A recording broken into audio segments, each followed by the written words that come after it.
Hello dear students. B com final year के लिए हम लोग जो काम कर रहे हैं वो है प्रोसेस कोस्टिंग का। और इसका बहुत सा काम हम लोग पहले कर चुके हैं। इसका अब एक महत्वपूर्ण जो पार्ट आता है वो है जॉइंट प्रोडक्ट्स और बाई प्रोडक्ट्स क्या होते हैं।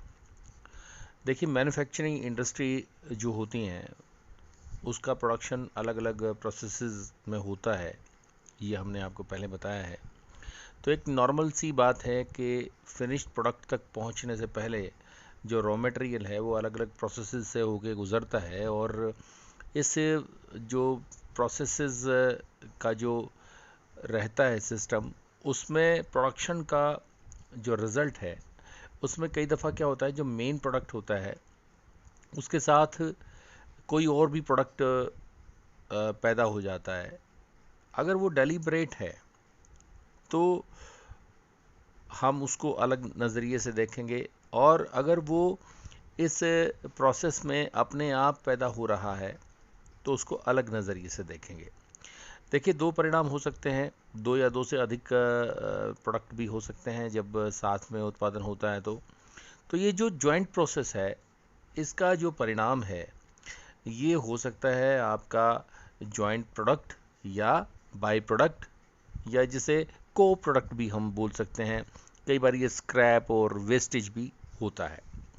अब हमें इन टर्म्स को समझने की ज़रूरत है कि जॉइंट प्रोडक्ट क्या होता है। सबसे पहले हम ये देखते हैं। देखिए, जो प्रोसेस होती है उसमें दो या दो से अधिक उत्पादों का अलग अलग उत्पादन होना और प्रत्येक उत्पाद की पर्याप्त विक्रय कीमत का होना उन्हें मुख्य उत्पाद की भांति अलग पहचान दिलाता है। अब यहाँ पे जो इम्पोर्टेंट चीज़ है, जो आपका मेन प्रोडक्ट है उसके साथ एक अलग से एक प्रोडक्ट का पैदा होना, और सबसे जो इम्पोर्टेंट चीज़ इसमें क्या है, पर्याप्त विक्रय कीमत, यानी सफिशिएंट सेलिंग प्राइस, या उसका कंसिडरेबल सेलिंग प्राइस अगर उसका है तो वो क्या है, आपका जॉइंट प्रोडक्ट है। ये CIMA लंदन की ये परिभाषा है। और जो जॉइंट प्रोडक्ट है ये अलग अलग मैं आपको इंडस्ट्री बताता हूँ, जहाँ पे जो आपको एग्जांपल से समझ में आ जाए। जैसे कोई डेयरी है, डेयरी में अलग अलग प्रोडक्ट हो सकते हैं, जैसे स्किम्ड मिल्क यानी मलाई उतारा हुआ दूध होता है, वो जॉइंट प्रोडक्ट होता है। इसके साथ ही बटर भी होता है, क्रीम भी होती है, और आइसक्रीम भी उसकी बन जाती है। ठीक है। तो ये डायरी इंडस्ट्री में एक प्रोसेस से निकल कर के एक ही जो हमने इंग्रेडिएंट डाला वो उससे आपका बटर भी बन गया, आपकी क्रीम भी बन गई, और आइसक्रीम भी बन गई। पेट्रोलियम इंडस्ट्री का एग्जांपल आप ले लीजिए। Petrol, diesel, liquid petroleum, LPG liquefied petroleum gas जिसको हम कहते हैं, ये केरोसिन, ये अलग अलग, ये देखिए ये सारे के सारे जॉइंट प्रोडक्ट हैं और कंसिडरेबल सेल्स वैल्यू इनकी है। कोल इंडस्ट्री की अगर हम बात करें, कोल एंड गैस इंडस्ट्री की, तो कोक, तारकोल, या ठीक है, बेंजोल या सल्फेट ऑफ अमोनिया, ये सारे की सारी चीज़ें जो हैं ये कोल गैस इंडस्ट्री में हमें मिलती हैं। तो इस तरह से हम देखते हैं कि जॉइंट प्रोडक्ट इस तरह का एक प्रोडक्ट है जब समान महत्व की दो या दो से अधिक प्रक्रियाओं से होकर के समान महत्व के उत्पादन एक साथ उत्पन्न हो जाते हैं, तो ये जॉइंट प्रोडक्ट होता है।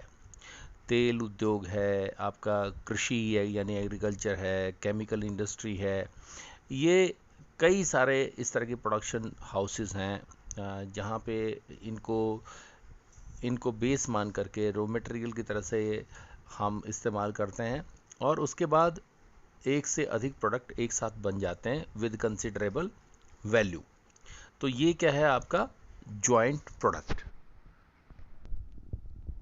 CIMA लंदन ने क्या डेफिनेशन दी इसकी, टू और more products separately produced in processing each having a sufficiently high sales value to merit recognition as a main product।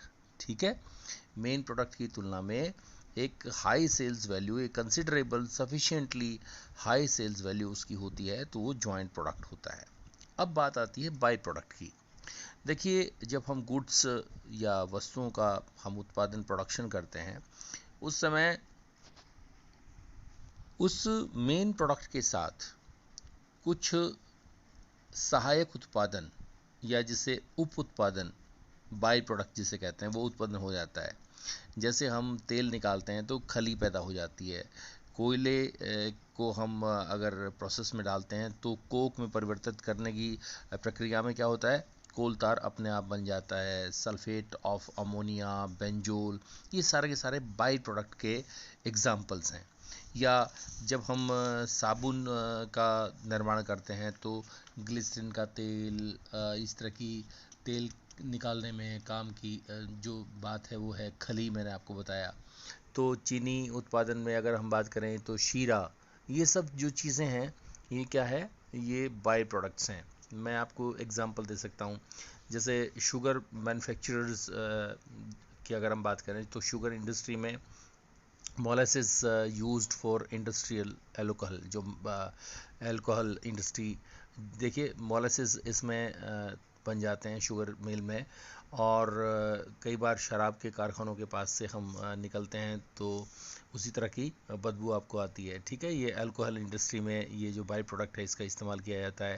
Rice milk से हस्क निकलती है भूसी जिसे कहते हैं, तो वो उसका राइस हस्क उसका बनता है।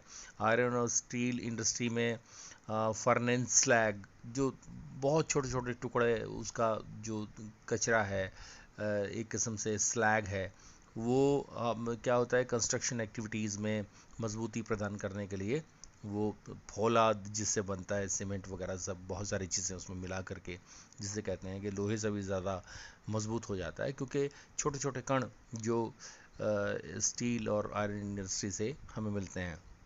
उसके बाद फर्नीचर और मैन्युफैक्चरिंग इंडस्ट्री की अगर हम बात करें तो स्क्रैप, जो जैसे क्रश ऑफ वुड्स है, जो हम किसी को काटते छीलते हैं लकड़ी को, तो जो अवशेष बचता है वो जो पाउडर होता है, जैसे रंगोली वगैरह बनाने में काम आ गया है, और बहुत सारे इस तरह के उसके यूजेस हो सकते हैं। तो इस तरह से आपको मेनली ये देखना है कि अगर वो कंसिडरेबल सेल्स वैल्यू का है और वो अपने आप दो हाई, एक सेपरेट वैल्यू का है, दूसरा एक नॉर्मल वैल्यू का है, और वो दोनों जब पैदा होते हैं तो वो है जॉइंट प्रोडक्ट।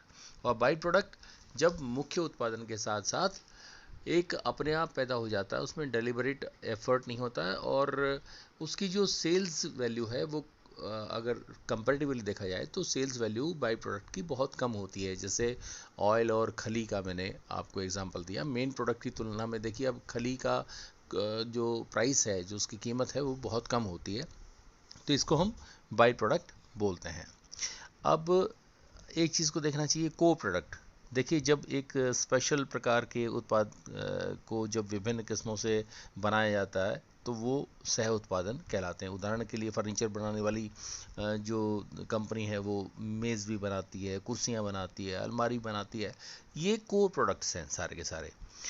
स्क्रैप या रेजिड्यू या कतरन जिसे हिंदी में बोलेंगे या अवशेष बोलेंगे, तो अवशेष उपोत्पाद यानी जो आपका बाई प्रोडक्ट है उसी की तरह से होता है। दोनों में अंतर खाली इतना होता है कि बाई प्रोडक्ट का विक्रय मूल्य अवशेष के विक्रय मूल्य से ज़्यादा होता है। वेस्टेज, वेस्टेज शब्द का प्रयोग हम आमतौर पे सामग्री के लिए, रॉ मटेरियल के लिए करते हैं जिसका कोई मूल्य आमतौर पे नहीं होता है, और वेस्टेज ऑफ नो वैल्यू का कोई लेखा जोखा नहीं होता, इसका कोई विक्रय मूल्य नहीं होता है। सिर्फ क्वांटिटी वाले कॉलम में हम इसको मैनेज कर देते हैं, इसकी बात हम पहले भी कर चुके हैं। अब हम आगे बढ़ते हैं। जॉइंट प्रोडक्ट और बाई प्रोडक्ट आपको बहुत अच्छे से मेरे ख्याल से समझ में आ गए हैं। अब जो चीज़ समझने की है वो है cost determination of joint products. इसके लिए हमें ये समझना होगा, कुछ टर्मिनोलॉजी है इसकी। सबसे पहले meaning of joint cost and subsequent cost हमें समझनी होगी। इसके लिए क्या करना पड़ेगा, इन दोनों का अर्थ समझने से पहले हमें ये देखना चाहिए कि जॉइंट कोस्ट कहाँ तक है और सब्सीक्वेंट कोस्ट कहाँ तक है। इसके लिए एक पॉइंट होता है जिसको हम बोलते हैं स्प्लिट ऑफ पॉइंट, यानी split off point is that point जहाँ पे जॉइंट कोस्ट ख़त्म हो जाती हैं और सब्सीक्वेंट कोस्ट शुरू हो जाती हैं। यानी स्प्लिट ऑफ यानी अलग करने वाला एक पॉइंट, अलग करने वाला एक बिंदु उस अवस्था को बताता है जहाँ एक ही कच्चे माल से बनाई गई, एक ही रॉ मटेरियल से बनाई गई दो या दो से अधिक वस्तुओं को अलग अलग किया जाता है। ये उसका स्प्लिट ऑफ पॉइंट है। जॉइंट कोस्ट अब क्या होती हैं? जॉइंट कोस्ट वो कोस्ट हैं, वो लागतें हैं या कुल लागत का, टोटल लागत का ये वो हिस्सा है जो स्प्लिट ऑफ पॉइंट तक की जाती हैं। जब प्रोडक्शन को अलग किया जाता है तो ये वो लागत है जिसे अलग अलग उत्पादों में बांट दिया जाता है। अब सब्सीक्वेंट कोस्ट आपकी क्या हुई? जो लागतें स्प्लिट ऑफ पॉइंट के बाद जो प्रोडक्शन की आपकी प्रोसेस है उसके लिए रह जाती हैं। जब अलग अलग आपका एग्जांपल मैं अगर आपको दूं कि एक आपका जॉइंट प्रोडक्ट बना, जैसे मान लीजिए दूध है, तो दूध को उबालने तक की जो प्रक्रिया है वो आपकी जॉइंट प्रोसेस है। लेकिन उसके बाद आपने मावा निकाल लिया, ठीक है, मावा जो आपका बन गया। अब मावे से आप एक तो एक मिठाई बनाते हैं जिसे आप केक बोलते हैं, एक मिठाई आप बनाते हैं बर्फ़ी बोलते हैं, एक मिठाई आप बोलते हैं आप गाजर पाक बनाते हैं। अब मावे का इस्तेमाल अलग अलग तरह से हो सकता है। तो मावा बनाने तक की जो प्रोसेस है, बहुत साधारण भाषा में आपको बता रहा हूँ, ये है आपकी जॉइंट कोस्ट। और इसके बाद सब्सिक्वेंट कोस्ट क्या है? गाजर पाक बनाने की जो विधि है उसमें जो आपका खर्चा होगा, या केक बनाने की जो विधि है उसमें आपका जो खर्चा होगा, या बर्फ़ी बनाने की जो विधि है उसमें जो आपका खर्चा होगा अलग से, वो सब्सिक्वेंट कोस्ट हैं। तो इस तरह से आपको जॉइंट कोस्ट और सब्सिक्वेंट कोस्ट को आपको समझना होगा। इसके बाद हम आज इस लेक्चर में बात करेंगे आपके methods of apportionment of joint cost and cost over joint products. ये संयुक्त उत्पादन के ऊपर संयुक्त लागत के अनुभाजन की विधियां कौन सी हैं? अनुभाजन यानी बांटने की। जो जॉइंट कोस्ट आपकी हैं वो जॉइंट प्रोडक्ट्स के ऊपर कैसे बांटी जाएंगी, यानी किस जॉइंट प्रोडक्ट के हिस्से में कितनी लागत आएगी। टोटल कोस्ट तो हमारे पास होती है, तो हमें ये देखना है कि टोटल कोस्ट जो है उसको बांटा कैसे जाए, कौन सा हिस्सा कितना किसका हो। एक इसका मेथड है, सबसे पहले वो है physical unit method. Physical unit method में हम क्या करते हैं? संयुक्त लागतों को, जॉइंट कोस्ट को स्प्लिट ऑफ पॉइंट पर, अलग होने वाले जो बिंदु है उस पर संयुक्त उत्पादन की मात्रा के आधार पर उसको बांट दिया जाता है। यानी उसके बंटवारे का आधार क्या होगा? उसका वेट होगा, उसकी क्वांटिटी होगी, या उसके प्रोडक्शन की कोई भी यूनिट जिसको हम फिजिकली माप सकते हैं। फॉर एग्जांपल, यदि हम ये माने कि भी ए और बी दो आपकी एक उत्पादन है जो कि को प्रोडक्ट हैं, आपके जॉइंट प्रोडक्ट हैं, और मान लीजिए 4 लाख रुपए की लागत इन पे लगती है। अब जो ए है उसकी 5,000 और बी की 3,000 यूनिट्स आपकी बन रही हैं। तो जो 4 लाख की कोस्ट है उसको सीधा सा 5 और 3 के अनुपात में, यानी 5,000 और 3,000 से हमने यूनिट से ले लिए। तो फिजिकल यूनिट्स हैं जिनको हम माप सकते हैं, उनके आधार पर जब हम बांट सकते हैं तो ये आपकी होगी क्या?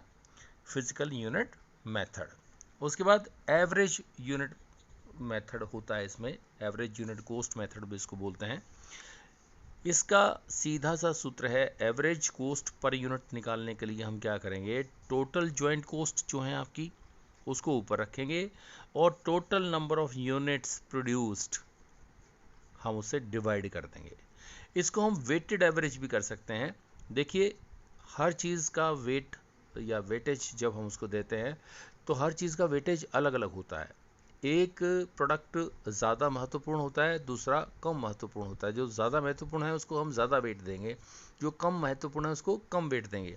और वेटेड एवरेज मेथड से भी हम इसको कैलकुलेट कर सकते हैं। उसके बाद जो मेथड है वो है सर्वे मेथड या पॉइंट वैल्यू मेथड। इस मेथड के तहत हम क्या करते हैं, अलग अलग सर्वे पॉइंट्स बनाते हैं, अलग अलग टेक्निकल चीज़ों का हम इस्तेमाल करते हैं, जो अलग अलग महत्वपूर्ण जो आपके फैक्टर्स हैं कोस्ट को जो इफ़ेक्ट करते हैं, या पूर्व के हमारे जो वैज्ञानिक विश्लेषण हैं, जो तकनीकी सर्वेक्षण हैं, उनके आधार पर हम जो पॉइंट वैल्यू है, जो पॉइंट वैल्यू को निकालने के लिए अलग अलग यूनिट्स में उनको हम मल्टीप्लाई कर देते हैं। नंबर ऑफ पॉइंट्स हम निकाल लेंगे कि कितने पॉइंट्स किसके हिस्से में जाते हैं, ठीक है। और ये पॉइंट्स एक किस्म से जैसे वेटेड एवरेज निकालने का जो मेथड है ये वही है।